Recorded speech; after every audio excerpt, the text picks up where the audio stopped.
domingo vemos un incremento de los casos de las últimas 24 horas que han llamado la atención histórica.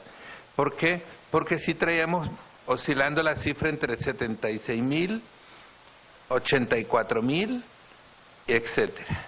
Pero el día de hoy se dan a conocer 91.000, casi 92.000 casos de las últimas 24 horas en el mundo.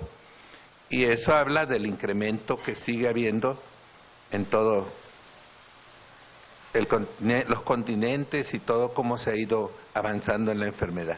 Creo que la cifra del continente americano, que rebasa por mucho, ya por el 53%, puede estar dando estos casos y estos incrementos. Las defunciones rebasan las 229.000 y la tasa de letalidad se mantiene brusca, se mantiene agresiva, en un 7.0 a nivel mundial. A nivel del país, nosotros podemos ver que hay ya 22.088 casos confirmados y el día de hoy se ve rebasada la cifra por arriba de 2.000 defunciones. Estas han ocurrido fuertemente en los últimos días y es lógico, estamos en la etapa de la epidemia, pero ahí es donde tenemos que ser muy fuertes en la detección y la detención de lo que es el daño que puede causar una pandemia. Justo estamos como si fuera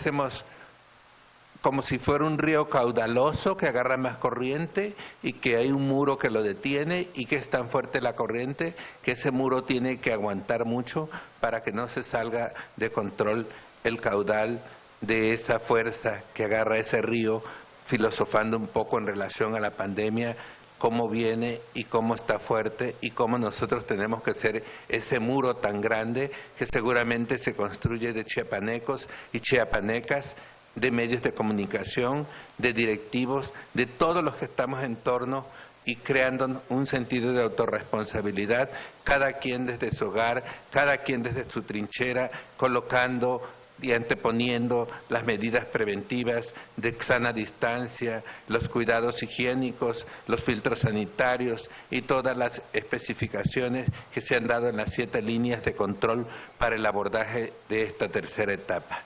Por eso creo que es muy importante definir muy claramente qué vamos a hacer en cada hogar y en cada familia y en cada individuo para el autosentido de responsabilidad, ya que no hay vacunas ni tratamientos específicos. La que sigue, por favor. Ahí podemos ver nosotros que en la fase 3, Chiapas se encuentra en el lugar número 28, ¿verdad? En las tasas más bajas, la que sigue, por favor, y podemos ver cómo hemos aumentado el muestreo. En la medida que van pasando los días y van saliendo casos, como el día de ayer que fue el día donde tuvimos más casos, se hace un pico importante ahí en el número de casos positivos y nosotros tenemos que seguir y apretar mucho más el muestreo. Entre más nos dé positividad, nosotros tenemos que ampliar más nuestro rango de tamizaje, pero siempre orientado hacia dónde están las masas poblacionales, hacia dónde se dan los brotes y siempre cercando todo nuestro territorio chiapaneco que nos permitirá que en cada entrada y en cada población densa que haya podamos estar midiendo diariamente cómo es que hay sintomáticos que pudieran guardar la definición operacional y la toma de muestra. Y eso nos ha permitido realmente, amigos de los medios de comunicación, chiapanecas y chiapanecos, nos ha permitido encontrar un sinnúmero de variables del comportamiento de una pandemia que va a dejar historia en el mundo, en el país, en el Estado y en cada uno de nuestras conciencias que estamos participando en una etapa donde realmente no se había visto una situación tan grave como esta pandemia que de repente entra silencioso y ataca fuerte. La que sigue.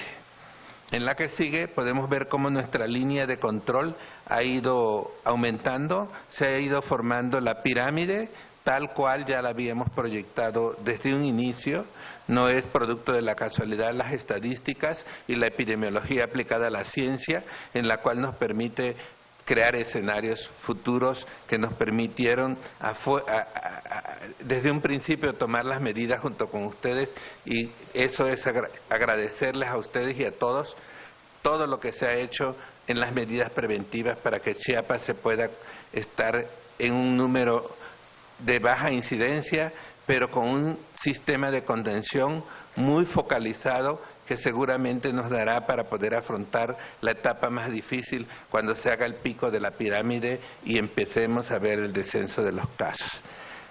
Adelante, por favor. En la que sigue, yo les puedo mostrar cómo se ha ido pintando poco a poco de rojo el territorio chiapaneco, cómo se han ido afectando los municipios, pero también, aquí hay que decirlo de manera orgullosa, ahorita en unos momentos que estamos analizando caso por caso, municipio por municipio, nos dábamos a la sorpresa de que la intervención integral del grupo que trabaja casa por casa en el abordaje de Tumbalá, que lo traemos bastante prendido ahí, pudimos ver que con un abordaje muy fuerte, así como le llamamos nosotros desde el punto de vista epidemiológico, un barrido agresivo de casa por casa, podemos ver que tenemos 3 días sin que nos brinque ningún caso más originario de Tumbalá, y así lo vamos a hacer a partir de ahora. Municipio que esté más afectado, vamos a entrarle un barrido casa por casa, vamos a dar toda la fuerza que tenemos en el campo a través de nuestros compañeros de la Secretaría de Salud, de Protección Civil, de todos, para ir en búsqueda intencionada de casos y cerrar fuertemente los cercos para que esta agresividad sea menor en el caso de la entrada de los próximos días a todo el territorio chiapaneco de nuestra región en relación al coronavirus. En la que sigue, por favor, puedo dar parte de los casos. Vemos que esos bebés, niños y adolescentes que han sido ya enumerados ahí, que representan por lo menos más de 11 casos, podemos darnos cuenta que hasta los 19 años, 11 casos es relativamente bajo en relación a los casos que se están presentando después de los 35 años, donde la curva prácticamente es pareja. Hoy sobresale un poco más la edad de 54 a 64 años, y también nos preocupa fuertemente la de los 65 en más, donde las comorbilidades son realmente importantes. Sin embargo, déjenme decirles que lo que tenemos como un compromiso del gobernador de todos los chiapanecos y del presidente del Consejo es el cuidado minucioso del compromiso que se hizo por los niños, niñas y adolescentes que han estado desprotegidos, pero que en Chiapas empezaron a cuidar desde que llegó el gobierno de don Rutilio Escandón. Nosotros ayer evaluamos y les quiero decir que afortunadamente estos niños, solamente por un par de ellos, menores de 19 años, que tienen alguna leucemia o algún problema de fondo de cáncer, son los que se nos podrían complicar. Los demás, gracias a Dios, están fuera de peligro, dados de alta, supercuidados por la población, por todos los trabajadores que se dedican a cuidar a los niños. Mi respeto para ellos y mi respeto para los niños para tener aguante en este término del coronavirus, que no está haciendo lo mismo en pacientes que se nos han ido de aquí de la vida y que sus comorbilidades les afecta bastante. Sin embargo, yo en este tema quiero determinar un minuto para decirles perfectamente que vamos a presentar, si Dios nos lo permite, el día de mañana, cómo es el panorama epidemiológico de qué nos morimos los chiapanecos, cuántos hipertensos, cuántos diabéticos, cuántos obesos, cuántos niños desnutridos, cuántos niños con cáncer y leucemia, para que podamos tener un universo y un conocimiento completo, todos los chiapanecos, de realmente cuánto existe, qué porcentaje hay en la población, en los más de 5.5 millones que habitan aquí en nuestro territorio, y cuántos de ellos cursan con estas enfermedades, y a lo mejor quien sea parte de esa estadística que veamos mañana podría cuidarse más, porque también vamos a hacer asociado a eso un análisis de lo que el comité que dictamina las muertes del día a día que pudieran ocasionar en Chiapas sesiona y encuentra realmente la asociación clínica por el cual se da una defunción. Hay todo un grupo de profesionistas, técnicos, científicos de la universidad, de las direcciones distintas de la Secretaría de Salud, de los institutos, todos ellos sesionan en torno a una defunción. Una defunción en Chiapas no es una defunción que pasa desapercibida, es una defunción que lamentamos mucho, que nos duele en el alma, pero que nos deja enseñanza y que nos deja qué hacer para poder prevenir y mitigar las próximas que se puedan dar en los siguientes días. Y bueno, aprovechar esta gráfica para decirles que se ha ido afectando paulatinamente el sexo femenino, y ayer lo decíamos que aumentó un porcentaje importante que se explica de alguna manera, pero ahí tenemos que acudir a las que son el motor de la casa, las que el día a día hacen la tarea de nuestros hogares, las que se les reconoce por su forma de organización, la que se preocupa por su hijo enfermo, por su esposo y todo lo que se necesita tener de orden en la casa. A ellas sería el mensaje el día de hoy. Ellas son organizadas, son el motor de nuestro hogar. Cuiden a su familia, ordenen a su familia y pongan disciplina en los hogares, para que también ellas que ahora empiezan a ser afectadas puedan ser, como siempre, el motor que nos mueve para seguir y salir con energía de nuestros hijos, la que nos imprime nuestra familia y la que todos los días de manera incondicional nos recibe en el hogar. A ellas me quiero dedicar hoy, a ellas me quiero dirigir hoy. Ayúdennos, damas, ustedes saben cómo hacerle. Ordénennos en nuestro hogar, pongan la disciplina, porque es el momento en que les necesitamos mucho. La que sigue, por favor. Ahora podemos ver en esta gráfica que el 76% es ya el porcentaje de pacientes que se infectan en Chiapas. Esto sigue creciendo y la fase de importación sigue quedando pequeña, aunque sabemos que fue ahí a través de la que llegó, y también del 16% de los que se infectaron fuera de Chiapas, pero ya teniendo aquí el virus, el 76% representa un alto porcentaje de probabilidad de que cualquiera de nosotros pueda ser infectados. Y entonces es muy importante volver al sentido de autorresponsabilidad, volver a hacer una reunión familiar, volver a encontrarnos y a comunicarnos bajo la sana distancia con todos y todas los chiapanecos y decirles que nos cuidemos, que tenemos cerca el virus y que nos puede acechar en cualquier momento, y que las muertes se anuncian diario y cobra vidas. Así que, amigos y amigas, el crecimiento de los casos sigue, la invasión del virus hacia el Estado sigue, pero nosotros tenemos que ser más fuertes que el virus mismo. La que sigue, le quisiera comentar, los pacientes ambulatorios, afortunadamente son varios, 50, y un porcentaje mayor está representado ahí por el 49% de los casos de pacientes ambulatorios. Si a eso le agregamos ya el 25% de recuperados, que podrían ser más, y sí lo quiero dejar claro, podrían ser más los recuperados, lo estamos cuidando en casa, pero comúnmente es a los 14 días que dice que se van.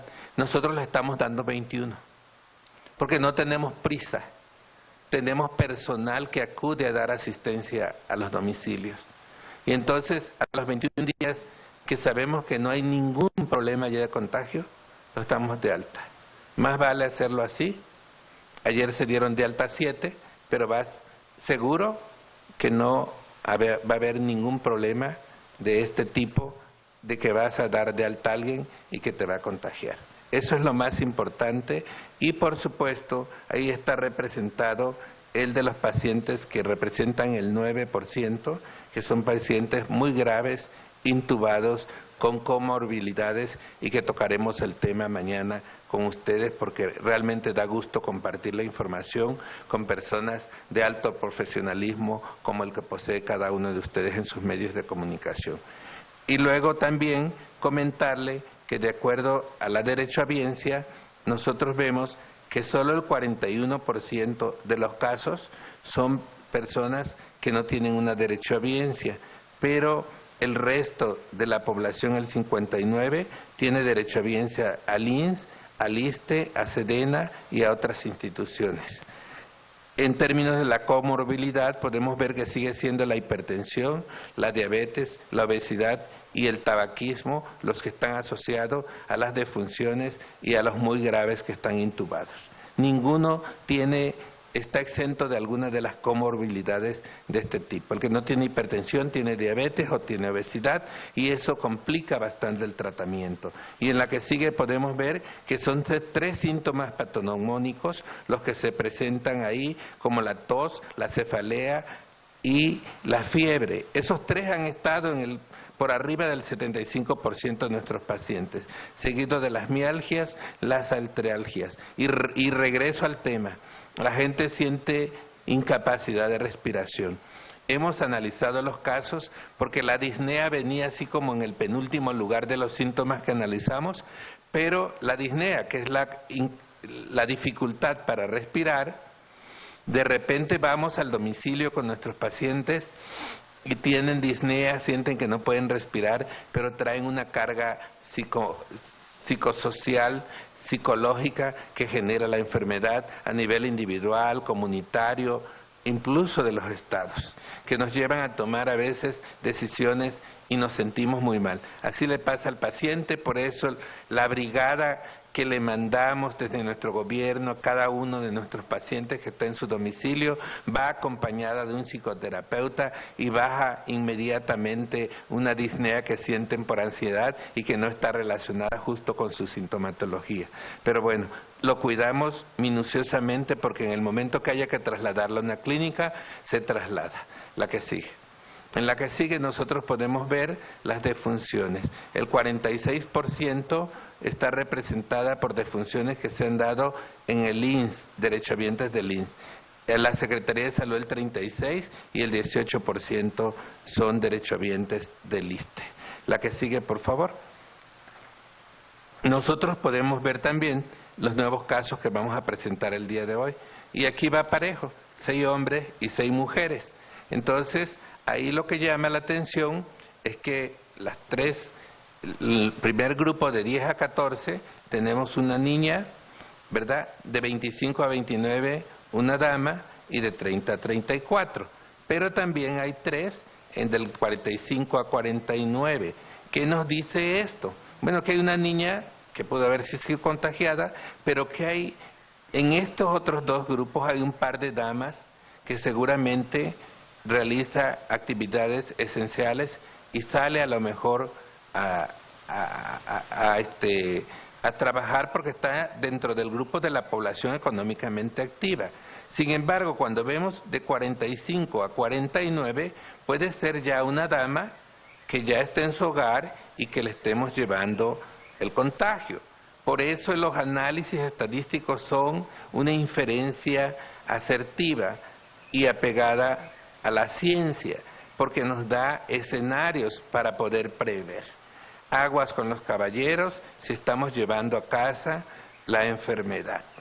Y por último, decirle que también 6 masculinos, y en ellos hay que destacar que tenemos uno mayor de 65 años, pero en los grupos que más ataca es de los 40, podríamos decir de los 45, que tenemos ahí 3, que son También, al igual que las damas, le estamos a lo mejor llevando el padecimiento a su casa y solamente uno en el grupo de la población económicamente activa, vamos a decir 2 si le quisiéramos llamar hasta los 45 años.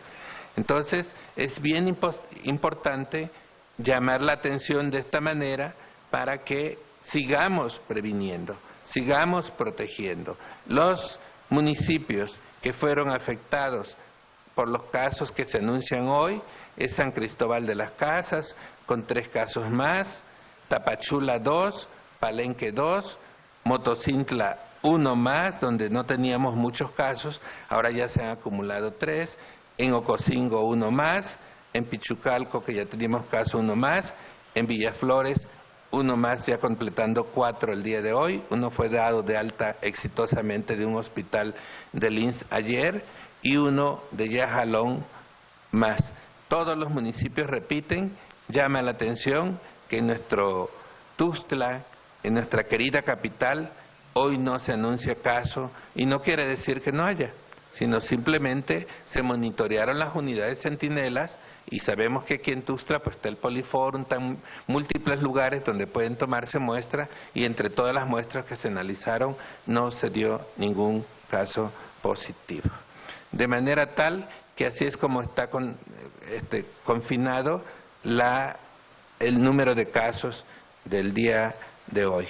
12 casos con los que cerramos 229, 62.5 corresponden al sexo masculino y 37.6 al sexo femenino, de los cuales ambulatoriamente estamos siguiendo 112, tenemos 57 altas y esa sumatoria es muy importante porque ahí está el gran porcentaje de nuestra población. No está expuesta a riesgo, a menos que un ambulatorio en cualquier momento pasara a otro estadio que amerite hospitalización. Sin embargo, en la hospitalización hay un 21%, pero afortunadamente tenemos estables un buen porcentaje también que nos ayuda a ir avanzando cada día en la detención de la pandemia. En la que con esa cerramos un total de 229 casos que les presento en la gráfica resumen y por supuesto si tenemos algún video que compartir con ustedes lo vamos a hacer con mucho gusto para pasar a la fase de preguntas y respuestas. 1 de mayo regresa paciente de la clínica COVID Palenque. Secretaría de Salud, Gobierno de Chiapas.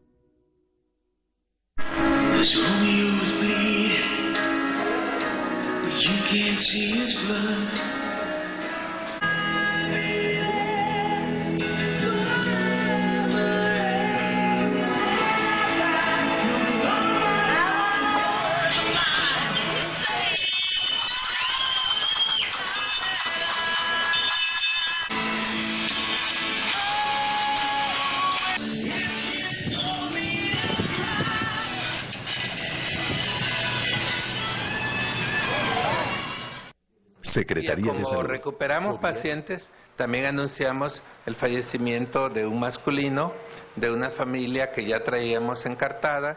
Si ustedes recuerdan el caso, sus antecedentes, para no entrar en la violación a la secrecía, había sido un viaje a Estados Unidos familiar y que realmente ahí estamos investigando una parte de cómo influyen los genes y la parte hereditaria de una familia en la cual luchamos incansablemente, así, con toda la tecnología, sin restringir un solo centavo, un solo especialista que pudiera abordar. Incluso hicimos 2 abordajes diferentes, uno en Comitán y otro acá, con los 2 hermanos, pero bueno, desafortunadamente nos informan de la defunción y hoy le damos a conocer como una defunción más para el pueblo de Chiapas. Ahora bien, paso a sus preguntas y respuestas. Secretario, buenas tardes, gracias. César Cancino, CCK News. Sí. Ayer escuchaba yo del tema ya de insumos para los hospitales, hablaba del tema del pediátrico, y tengo entendido que ya que en breve van a estar suministrando más overoles y cubrebocas para los profesionales de la salud. En cuanto al pediátrico, también leía un comunicado por parte del hospital donde hablaba de algunos profesionales que están en cuarentena. Dentro de esta nueva revisión de casos, ¿tienen ya los datos si dieron positivos o no? ¿Y cuántos serían de los que mandaron a casa? Sí. Y la siguiente pregunta sería, aprovechando, las personas, ¿cómo hacerles llegar el mensaje que cuando tengan los síntomas y cuáles serían los tres o cuatro principales síntomas, no acudan a urgencias, sino que fueran de manera directa a un área COVID? ¿Cuáles serían estas para no caer en riesgo si llegasen a alguna clínica alterna o institución de manera general como todos los pacientes? Muy bien, Cancino, mira, a mí las dos preguntas que me haces me ayudan mucho porque sí es muy importante comentar que este martes que viene nosotros vamos a tener una reunión multidisciplinaria. El Hospital Pediátrico y el Hospital Ciudad Salud, uno en Tuxtla y otro en Tapachula, pertenecen a los Institutos Nacionales de Salud y se rigen por sus normas, lo cual no hace para nada decir que no pertenecen al sistema no fragmentado con el que estamos llevando las cosas ahora en Chiapas.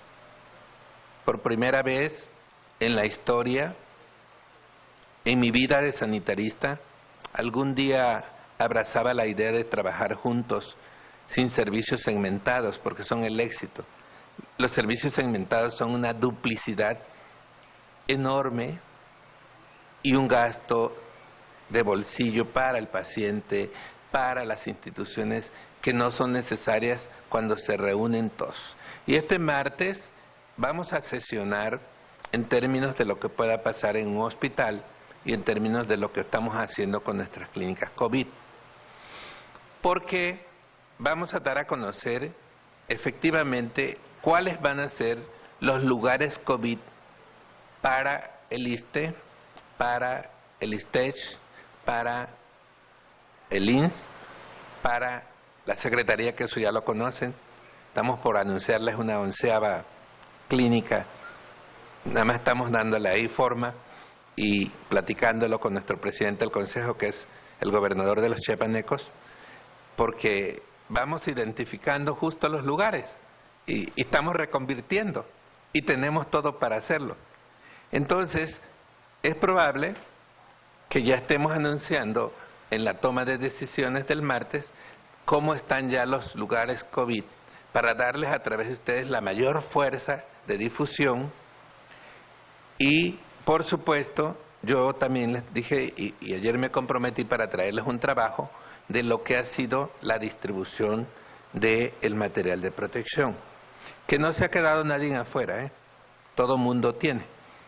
Y ese trabajo lo vamos a hacer de manera profesional, no por otra cosa, sino porque la población tiene que estar informada y estar segura que hay material de protección y que nuestros trabajadores cuentan con ello. Pero también, como toda la organización de los sistemas de salud, hay niveles de atención. La pregunta me da también, Cancino, para poderte contestar, que es importante hacer un llamado a todos los que prestamos servicios de salud. Y no hablamos nada más de las instituciones, ni de la segmentación de los servicios. A todo el organismo prestador de servicios de salud público y privado.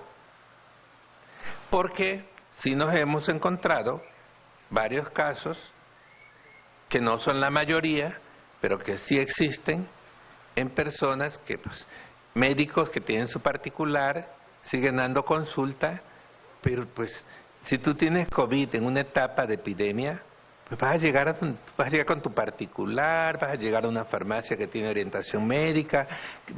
Todo esto se está regulando a través de la 7ª línea que se dio de abordaje para enfrentar el programa de la pandemia. Y ahí estamos nosotros viendo de que todo establecimiento prestador de servicios de salud, pero también puede ser que tú le llames a tu médico de cabecera, al de tu familia. Oye, puedes venir a ver a mi hijo que empezó ahí con fiebre. A lo mejor va a ir a tu domicilio, pero también, si sigue activo y está dando consultas, tienen que protegerse, todos, porque ahí puede haber, o sea, somos nosotros, el servicio médico público-privado, los primeros que tenemos que dar la frente con ellos. Entonces, ahí sí tenemos que tener cuidados porque hemos detectado brotes incluso dentro de las áreas médicas, como es el caso de Tonalá, en el hospital de Lins, que nadie lo ignora. Un brote muy fuerte, pero que ya el maestro Zoé mandó gente de nivel federal para la intervención agresiva para contener el brote en esa clínica. Para el caso del hospital pediátrico, muy probablemente el martes a la 1 o el miércoles a buena hora ya sepamos cuál va a ser el hospital pediátrico COVID, para que ya no andemos con que si el niño va para allá. No se había dado seguramente porque en el Poliforum y en cada clínica hemos dejado áreas para niños, pero en el contexto general de lo que representa el ícono más grande de nuestra ciudad capital, que es el hospital pediátrico, pues es un referente obligado, como el Gómez Maza o el Pascasio. La gente va ahí aunque vea que hay una clínica COVID. Entonces, lo que tenemos que hacer nomás es dejar en estos hospitales un buen triage, llámese triage a la clasificación de la enfermedad, y si tiene sospecha de COVID, ya mandarlo al hospital pediátrico, porque nuestros niños tienen que ser la joya que vamos a cuidar. Entonces, pronto daremos a conocer cuál va a ser el lugar donde todos los niños de la región y en cada región van a ser atendidos, especial para ellos. Y en cuanto, bueno, ahí complemento con las clínicas alternas, o sea, puede ser que una clínica privada reciba un paciente, no los tiene que notificar. Metimos al acuerdo del comité y aprobado por todos el decreto que se iba a mandar para cómo se iban a instalar en nuestro sistema de vigilancia epidemiológica diario las farmacias que tienen atención médica, los médicos particulares, las clínicas privadas, todos los prestadores de servicios de salud en el ámbito clínico y privado tienen que enlazarse con una notificación inmediata. Si eso se hace así, no van a caer en alteraciones de la norma los privados, porque de alguna manera la instancia regulatoria de nuestro Estado en materia de salud es la Secretaría de Salud. Y cualquier persona que presta servicios de salud de manera privada está sujeto a la normatividad que establece esta Secretaría. Entonces, ya se mandó el oficio, nosotros estamos en nuestro sistema dando de alta ya a cada uno de estos hospitales y farmacias para que el que no informe, pues también tiene que tener sus consecuencias normativas para poder actuar en un tema tan importante como el que abordas este día. Gracias, Cancino. Secretario, 2 preguntas. Usted mencionaba ya en conferencias anteriores que una defunción o un paciente dado de alta básicamente no eran pertenecientes al hospital, simplemente a todo lo que es el panorama de Chiapas. Sería un muerto, 2 muertos para Chiapas, un paciente dado de alta o 2 pacientes dados de alta. En esto mismo le pregunto, ¿cómo se está trabajando hacia el IMSS? Y permítame preguntarle doble vez porque ya se lo había preguntado previo y antes del brote. Asistí a Tonalá, el área del hospital, en la parte de afuera donde la gente llega, hay cubrebocas N95 tirados por doquier. El personal no tiene un director como tal. Llegó Protección Civil del municipio a fumigar las afueras y les dijeron que por qué habían llegado. ¿Cómo se está trabajando hacia adentro del IMSS y cómo ustedes pueden tener ese control de estos pacientes que están ingresando? 2, preguntarle acerca del tema del hospital pediátrico. Este tema donde se habla que 82 trabajadores están aislados. ¿Cómo se está haciendo para cubrir estos faltantes de médicos? Y bueno, es un hospital que se ha venido trabajando con este plan de desarrollo que tiene el Estado de Chiapas y ya es la segunda ocasión, y lo digo así porque ya la gente en redes sociales ya empieza a hablar y a decir que tal vez el caso de la enfermera sucedió como tal cual lo cuenta el esposo, dados las circunstancias que se están dando en estos momentos. ¿Cómo se está viendo el trabajo hacia dentro de este hospital? Básicamente por la vulnerabilidad que existe en los pacientes que llegan a este hospital. Muy bien, te contesto. Mira, para el tema del IMSS, eso precisamente es lo que nos lleva a la unificación de los servicios. Igual que tú me lo repites 3 veces y me lo preguntas 3 veces, igual y yo te lo voy a contestar. 3 recomendaciones se han hecho al interior del comité para que se dé ya por terminado el brote. Se han hecho recomendaciones de poder cerrar la clínica, de poder entrar con servicios alternos de manera móvil que contamos. Ustedes conocen esa gran cantidad de servicios móviles que tenemos de última tecnología. Y se han hecho varias recomendaciones. No ha sido cuestión del comité. Creo que son tomas de decisiones. Por eso el maestro Zoe, quien es un chiapaneco destacado y a quien respetamos y mandamos un fuerte abrazo a los chiapanecos a donde está dirigiendo el IMSS, en la medida que yo pude conectar con él, me dijo, ahí va la gente del nivel federal para que tome las decisiones. Y el abordaje se está dando desde hace 3, 4 días. Estamos en espera que al interior del comité se haga el dictamen de lo que procede para el caso IMSS específicamente. Por supuesto, se ha hecho todo lo necesario. Por supuesto, esos casos han detonado casos en las comunidades. Es una realidad que a partir de un brote se riega el virus. Pero tampoco puedo decir que es una irresponsabilidad.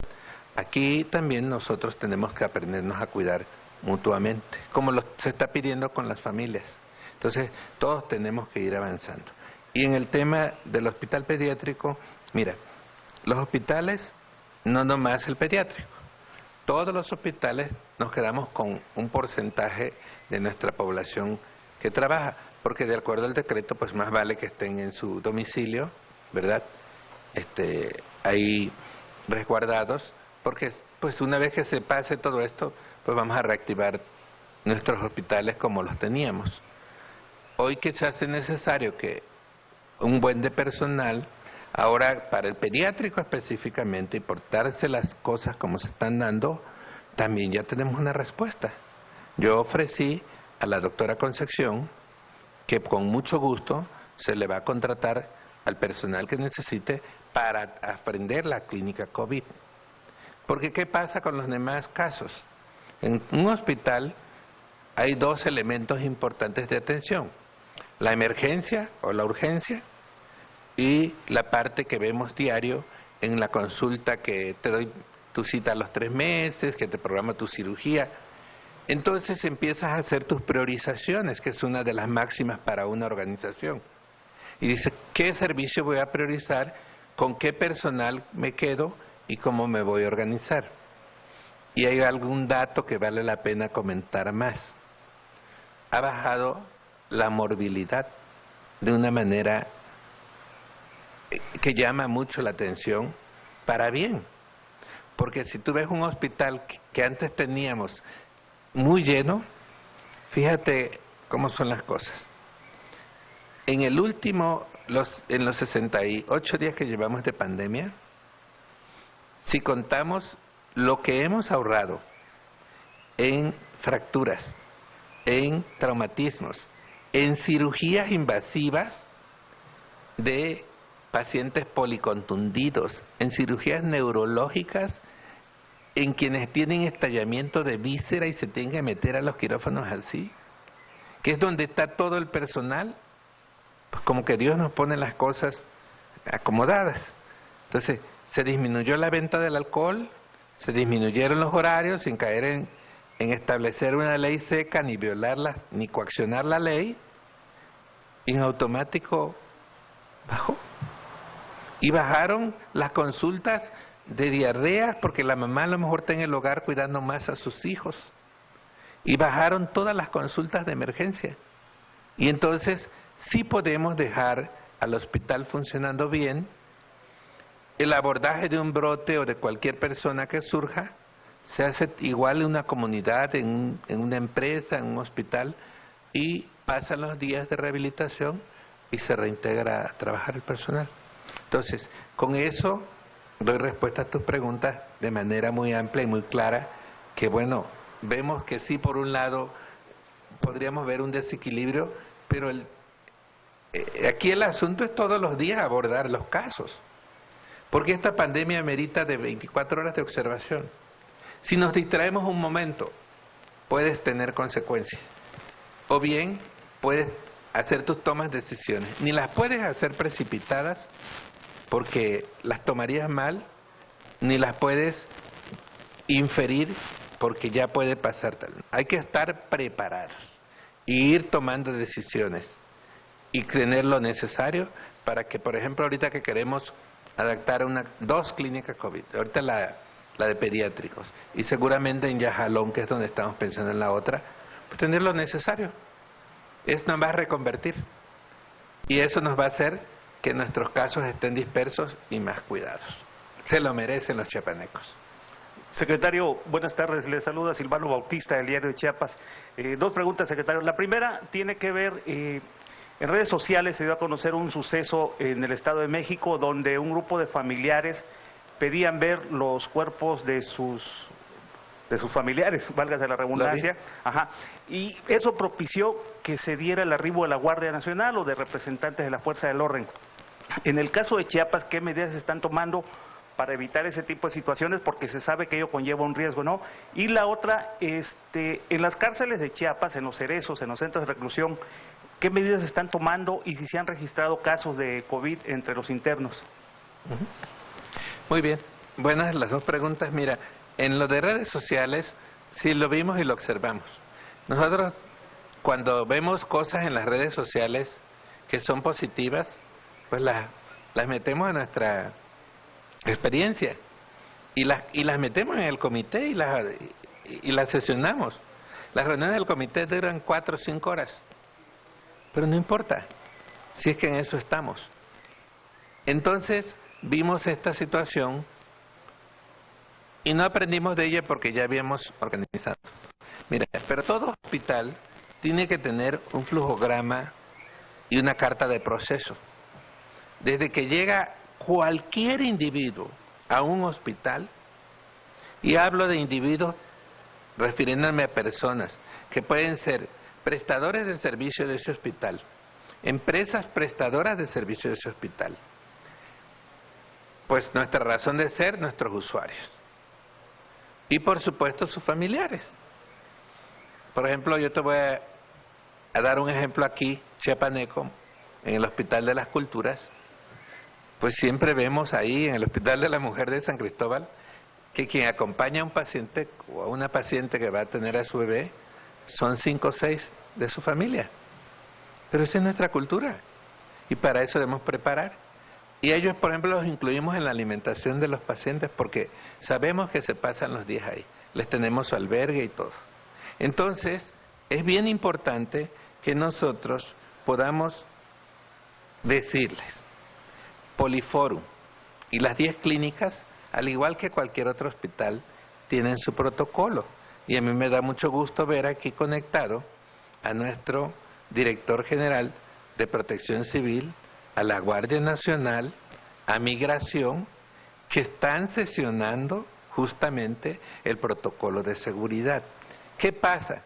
Que cuando tú llegas al Poliforum, y esto mañana ya tiene el espacio nuestro gran amigo, que a quien saludo desde acá, el maestro Luis Manuel, para presentar todo el protocolo.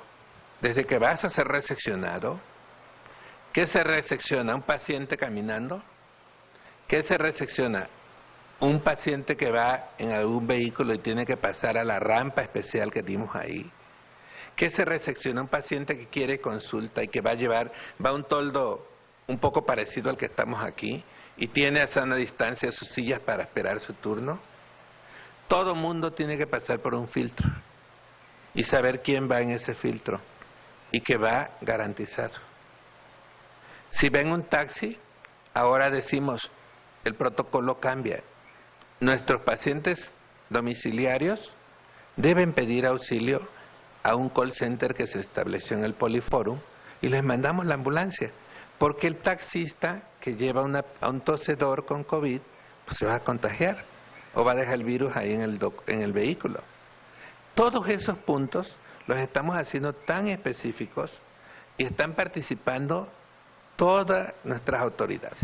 De veras, en serio, un reconocimiento claro a estas autoridades que verdaderamente saben de protocolos de control. Y una persona a la entrada que te esté diario, pero desde el call center, si tú tienes un familiar en cualquiera de las clínicas COVID, tienes que estar recibiendo la llamada, cómo amanece y cómo anochece tu familiar. Por eso no ha pasado lo que muchas personas harían. Porque, a ver, ¿cómo que fallece una gente por COVID y lo pongo allá en la esquina y no le digo a su familiar? Entonces, todo tiene que haber una responsabilidad. Si llegase a haber un caso, como un día que llegó al Poliforum, una persona indigente que llegó con un infarto, pues llamamos a la fiscalía, entre forense y solucionan las cosas. Es la vida como siempre, nada más que la vida organizada. Y en relación a las cárceles, solamente tuvimos un caso de una prestadora de servicios a los servicios médicos de todos los que integran ese lugar, y fue en Tapachula. Pero gracias a Dios ya salimos del control de la cadena, ya dimos de alta a nuestra prestadora de servicios de ahí, que daba justamente consulta. Al principio estuvimos muy preocupados por decir, ¿y cuántos llegaron a la consulta? Pues sí, pero tuvimos la gran ventaja de que ahí tenemos prácticamente nosotros confinado a todos y pudimos hacer una intervención inmediata que nos llevó a un lugar exitoso, pero nos dejó la experiencia porque en cualquiera de estos lugares que haya en el Estado vamos a poder actuar de esa manera. Bueno. Doctor, buenas tardes. Doctor, fíjese, tengo una duda. En Coita hay mucha inquietud de la población porque en las gráficas aparece un caso de COVID. La gente está pendiente de las transmisiones, lo escuchan y lo ven, y entonces dicen, el secretario no lo ha mencionado, porque aparece en la gráfica y el secretario no lo ha mencionado. Entonces ahí la gente pues le genera mucha inquietud. Otra pregunta, doctor.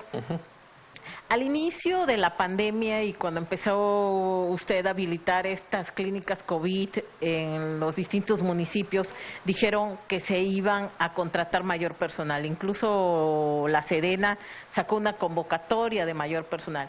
¿Se ha contratado más personal?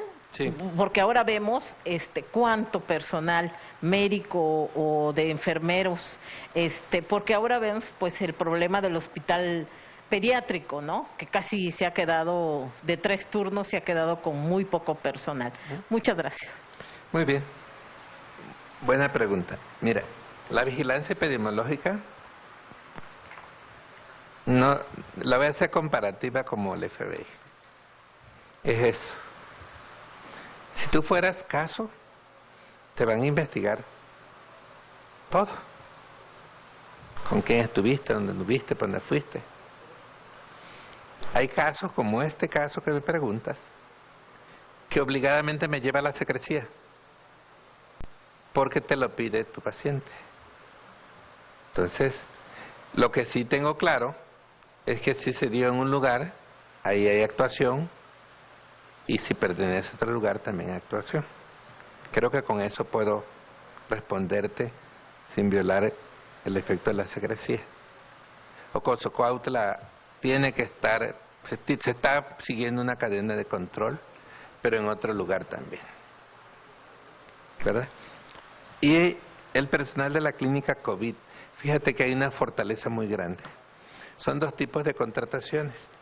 La contratación para las clínicas COVID, que son pacientes, que son usuarios, prestadores de servicio, que se contratan a través de 2 áreas. El INSABI, que nos tiene considerado un buen número de contratos para contratar la convocatoria que aquí también en la Secretaría de Salud sacó para todo el Estado y para todo el país. Intensivistas, urgenciólogos, anestesiólogos, pediatras, ginecólogos, intensivistas. Y hay la contratación. Como también hemos contratado a través de la Guardia Nacional, que está en 4 clínicas COVID, compartiendo con nosotros: San Cristóbal, Pichucalco, Tapachula y Poliforum. De manera tal que nosotros tenemos la opción de contratar. Pero ha habido otra cosa muy importante, que seguramente en el pediátrico también va a pasar. En nuestros hospitales, como el de las culturas, como el de atención materno-infantil, o cualquiera de nuestros hospitales que se queda muy bajo en su número de personas que tienen que resolver la urgencia, la emergencia y la cirugía y todo lo que pase. También hemos reforzado a través de otro programa que se llama U013, que nos permite tener contratos a lo mejor un poco más pequeños en términos económicamente hablando de la percepción, pero se contratan para lugares donde no son clínicas COVID y refuerzan de inmediato. El pediátrico va a ser reforzado, aunque todavía su línea normativa no se lo marque, de acá. Si tenemos, el señor gobernador del estado dijo que para esto no hay restricciones y así lo está haciendo. Y nunca ve, ahí está la convocatoria.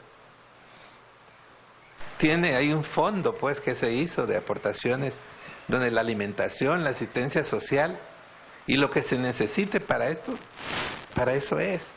Eso se llama eficiencia, eficacia y sentido de responsabilidad y además impreso un gran sentido humano, ¿verdad?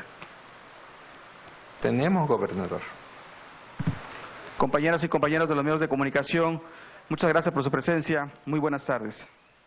Es así como llegamos al final de esta transmisión especial y completamente en vivo a través del Sistema Chiapaneco de Radio, Televisión y Cinematografía. Usted pudo escuchar los datos actualizados con fecha de corte.